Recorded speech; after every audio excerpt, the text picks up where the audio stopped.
Friday night SmackDown के review वाले brand new episode में आप सब लोगों का वेलकम है। इस एपिसोड में हम बात करेंगे आज हुई फ्राइडे नाइट स्मैकडाउन के बारे में, जिसमें full entertainment, full drama, full action, हर चीज़ हमें ब्लड लाइन की स्टोरी लाइन में देखने को मिली, जहां पर सोलो ने स्पाइक कर दिया जिम्मी ऊसो को, जे ऊसो शौक थे, रोमन रेंज रो रहे थे और भी अच्छी हंसी चीज़ें हुई स्मैकडाउन के शो के ऊपर। तो वीडियो काफ़ी इंटरेस्टिंग होने वाली है, एंड तक देखिए। अगर पसंद आए तो वीडियो को लाइक करें, शेयर करें और फर्स्ट टाइम विजिटर चैनल को जरूर से सब्सक्राइब करें। तो इंट्रो के बाद विदाउट वेस्टिंग ज़्यादा time let's begin this video.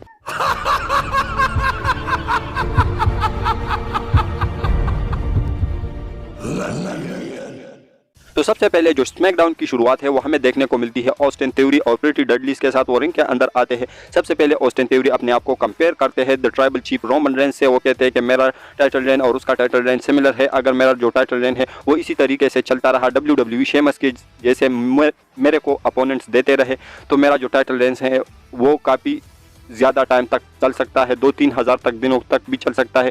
John Cena का रेफरेंस भी उन्होंने यहाँ पर दिया और मुझे लगता है कि WWE को कुछ नया करना चाहिए ऑस्टिन थ्योरी के साथ। अभी जॉन सीना वाली चीज़ के साथ कब तक वो टिके रहेंगे। लेकिन यहाँ पर जो है ब्रॉलिंग ब्रूड्स हमें देखने को मिलते हैं। ब्रॉलिंग ब्रूड्स आते हैं और इसके दरमियान एक 6 मैन टैग टीम मैच हमें देखने को मिलता है, जहाँ पर प्रीटी डडलीज और ऑस्टिन थ्योरी एक टीम में होते हैं और शेमस, रिजी हॉलैंड और बुच जो है वो दूसरे टीम में होते हैं। और ये मैच काफ़ी कमाल का था, काफ़ी ज़बरदस्त मैच था, थोड़ा लंबा चला लेकिन काफ़ी इंटरटेनिंग मैच था। लेकिन इस मैच में क्या शेमस और जो बुच रिजी हॉलैंड है वो जीत गए। उन्होंने काफ़ी पकड़ बनाई थी मैच के अंदर, जब उन्होंने तीनों मेंबर यानी प्रीटी डडलीज और ऑस्टिन थ्योरी को एक साइड 10 बीट्स का जो बाजा है वो बजाया, लेकिन फिर भी वो चीज़ उसके काम नहीं आई। लास्ट में जो प्रीटी डडलीज है उन्होंने रिजी हॉलैंड को अपना डबल टीम मूव जो है वो लगाकर ऑस्टिन थ्योरी को टैग इन करके, जो ऑस्टिन थ्योरी है उन्होंने रिजी हॉलैंड को पिन करके इस मैच के अंदर विक्ट्री भी अर्न कर ली, और जो कि काफ़ी कमाल का लगा। और प्रीटी डडलीज को ऑस्टिन थ्योरी के साथ अलाइन करके मुझे यही लगता है कि WWE प्रीटी डडलीज को थोड़ा सीरियस लेने वाली है और आगे जाकर ये जो प्रीटी डडलीज टैग टीम है ये काफ़ी कमाल धमाल मचाएगी मेन रोस्टर के ऊपर और ख़ास करके स्मैकडाउन के ऊपर।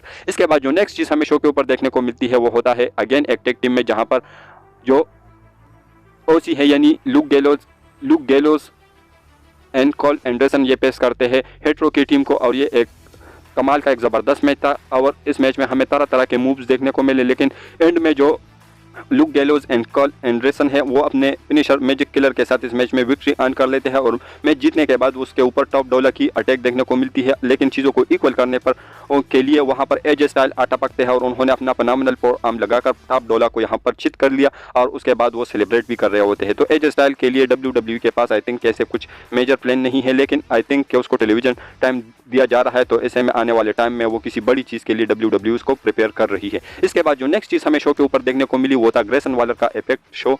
तो इसमें जो उसकी गेस्ट थी वो थी आस्का आती है, कहती है कि किस तरीके से उन्होंने टाइटल जीता। मिस्ट की वो मेंशन करती है कि किस तरीके से उन्होंने मिस्ट के ज़रिए से बियांका ब्लेयर को हराया और वो बनी नई चैंपियन। इसके बाद वहाँ पर जो बेली है वो आती है, यू स्काई आती है, साथ ही में लेसी एवेंस भी आती है, जेलिना वेगा आती है, शॉर्ट्जी आती है, और ये सारे जो सुपरस्टार है वो क्लेम करते हैं कि वो मनी इन द बैंक का जो लेडर मैच है उसमें पार्टिसिपेट करेंगे और वो ही जीतेंगी ये इस चैंपियनशिप को। उसके बाद आस्का वहां से चली जाती है और इन पांचों सुपरस्टार के दरमियान बसड़ मच जाती है और आस्का जो है रैंप पर खड़ी होकर कहती है कि no one ready for Asuka, लेकिन तभी पीछे से बियांका ब्लेयर अटैक कर देती है। तो ऐसा चीज़ें से बिल्कुल मैं पक चुका हूं, क्योंकि WWE को चाहिए कि आस्का के लिए कोई नया अपोनेंट निकल के सामने लेके आए, या कोई दूसरी जो बेली है वो काफ़ी ज़बरदस्त सुपरस्टार है। यू स्काई को रिसेंट टाइम में जिस तरीके से फैंस जो है लाइक करते हैं तो उसको मौका देना चाहिए। साथ ही में जेलिना वेगा है, जिस तरीके से उसको बैकलैश में रिएक्शन मिला तो वो काफ़ी कमाल का है, LWO की वजह से वो काफ़ी पॉपुलर भी हो चुकी है, तो ऐसे में जेलिना वेगा को मौका मिलना चाहिए। तो बियांका ब्लेयर और आस्का वापस से हमें देखने को मिलेगा, पता नहीं, मुझे तो इसमें कोई भी इंटरेस्ट नहीं है, लेकिन एक बार फिर से ही सही हम लोग देख लेंगे, सह लेंगे। लेकिन WWE ऐसा दिखा रही है कि इन दोनों का ही मैच होगा मनी इन द बैंक के अंदर। इसके बाद जो नेक्स्ट चीज़ हमें शो के ऊपर देखने को मिलती है वो होता है वुमेन्स का क्वालिफाइंग मैच, जहां पर जो जेलिना वेगा है वो पेश करती है लेसी एवेंस को, और इस मैच में ज़्यादा बताने के लिए कुछ है नहीं, बल्कि जेलिना वेगा इस मैच के अंदर विक्ट्री अर्न कर लेती है और वो ही बन जाती है first contender for women's money in the bank ladder match के लिए। इसके बाद जो नेक्स्ट चीज़ हमें शो के ऊपर देखने को मिलती है तो ये काफ़ी कमाल का मैच था और ये भी मेंस के क्वालिफाइंग मैचेस में से एक था। ये था एलए नाइट वर्सेस मॉन्टेस्पोर्ट के दरमियान एक सिंगल मैच, और ये मैच भी काफ़ी कमाल का था, काफ़ी ज़बरदस्त था। और इस मैच में जिस तरीके से मॉन्टेस्पोर्ट की परफॉर्मेंस थी, एलए नाइट की परफॉर्मेंस थी, वो काफ़ी अलग लेवल की थी। लेकिन बात ये थी कि यहाँ पर जीतेगा तो कौन। तो जिस तरीके से रूमर्स आ रहा है कि इस साल का money in the bank LA Knight जीत सकते हैं, तो ऐसे में एलए नाइट का जीतना पक्का था यहाँ पर। और एलए नाइट ने अपने फिनिशर के साथ इस मैच के अंदर विक्ट्री भी अर्न कर ली, और उन्होंने अपना जो स्पॉट है वो पक्का कर लिया है मेंस लेडर मैच के लिए, जो कि मनी इन द बैंक के अंदर होने वाला है। इसके बाद जो नेक्स्ट और मेन इवेंट हमें देखने को मिला, तो इसके बारे में हम अच्छे से बात करेंगे, जो कि काफ़ी कमाल का मेन इवेंट था। जहां पर सबसे पहले तो ट्रिपल एच आते हैं, वो इंट्रोड्यूस करते हैं रोमन रेंस को। रोमन रेंस सोलो सिक्वायर और पॉल हेमन रिंग के अंदर आते हैं। फिर उसके बाद वो रोमन रेंस के लिए एक नई टाइटल इंट्रोड्यूस करते हैं, रोमन रेंस की तारीफें करता है, और उसके बाद वो कहता है कि किस तरीके से उसको इस 1000 दिन के रेन में, जो 1000 दिनों का टाइटल रेन का जो चीज़ है, इसको करने में उस WWE को 45 साल यानी 45 ईयर्स लग चुके हैं। तो ऐसे में ये अपने आप में एक आइकॉनिक मोमेंट बन जाता है, और रोमन रेंस को वो नई जो अनडिस्प्यूटेड WWE यूनिवर्सल चैंपियनशिप है वो थमा देते हैं। और ये काफ़ी कमाल की, काफ़ी देखने में काफ़ी मस्त लग रहा था ये टाइटल, और ये रोमन रेंस को दे दिया जाता है। रोमन रेंस हवा में इसको रेस करते हैं, उसके बाद वो माइक लेते हैं और कहते हैं पेंसिल्वेनिया एक्नॉलेज मी। जैसे ही एक्नॉलेज मी कहते हैं तो तभी वो रुक जाते हैं और कहते हैं कि नहीं नहीं, अब इससे काम नहीं चलेगा। वो कहते हैं कि एंटायर WWE यूनिवर्स एक्नॉलेज मी, और जैसे ही वो ये कहते हैं तभी जो ऊसोस का थीम सॉन्ग है वो बजता है। ऊसोस बाहर आ जाते हैं, जिमी ऊसो और जे ऊसो रिंग के अंदर आते हैं। जिमी ऊसो रोमन रेंस के बिल्कुल सामने खड़े थे और बिल्कुल चौड़ में खड़े थे। सबसे पहले जो रोमन रेंस है वो जे ऊसो को ऑर्डर देता है कि इसके पेस पर एक सुपर किक लगा दे। जो जे ऊसो है वो काफ़ी हैरान और परेशान नजर आ रहे थे, बिल्कुल शौक थे।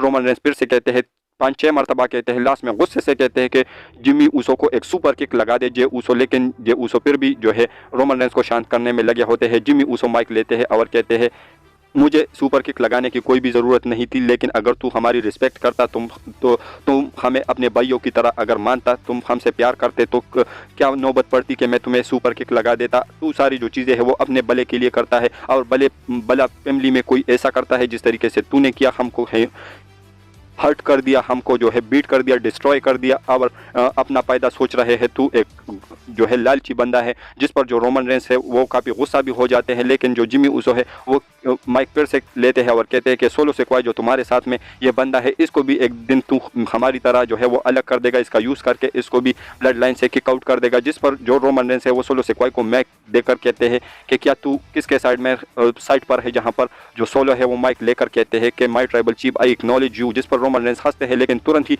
जो सोलो है वो एक बात और भी कहते हैं जिससे रोमन रेंस की हवैया गुल हो जाती है। सोलो कहते हैं कि मैं तुम्हें भी एक्सेप्ट करता हूं ट्राइबल चीफ के तौर पर, लेकिन ये दोनों जो है जिमी और जे ये भी मेरे भाई है। और तुरंत ही उन्होंने पार्टी बदल दी, जिमी और जे की साइड पर चले जाते हैं। इस पर जो रोमन रेंस है उसके फेस के एक्सप्रेशन ऐसे थे कि वो रोने वाला था, लेकिन जो जिमी ऊसो है वो कहते हैं कि अभी हम तुम्हारे साथ है, लेकिन अगर तू हमें थोड़ा सा रिस्पेक्ट दे, हमसे थोड़ा सा प्यार कर, और जो हमें जिस तरीके से तू हर्ट करता है, अगर इसी तरीके से तू हर्ट करेगा तो तू अकेला ही ट्राइबल चीफ बना फिरता रहे। और इस पर जो रोमन रेंस है वो गुस्सा हो जाते हैं, आगे की तरफ बढ़ते हैं जिमी ऊसो की तरफ। लेकिन जो जिमी ऊसो है वो रोमन रेंस का पेस पकड़कर, जिस तरीके से उसके मुंह को पकड़कर उन्होंने पीछे की तरफ धक्का लगा दिया। तो रोमन रेंस यहाँ पर बिल्कुल ऐसा लग रहा था कि रोने वाला है, लेकिन तभी जो जिमी जे ऊसो है वो बीच में आते हैं, बीच बचाव करते हैं। जिमी ऊसो फिर से थोड़े शांत हो जाते हैं और कहते हैं कि चीज़ों को सॉर्ट आउट कर ले और हम फिर से एक परिवार की तरह रहेंगे। जिस पर जो रोमन रेंस है वो जिमी ऊसो के गले लगते हैं, लेकिन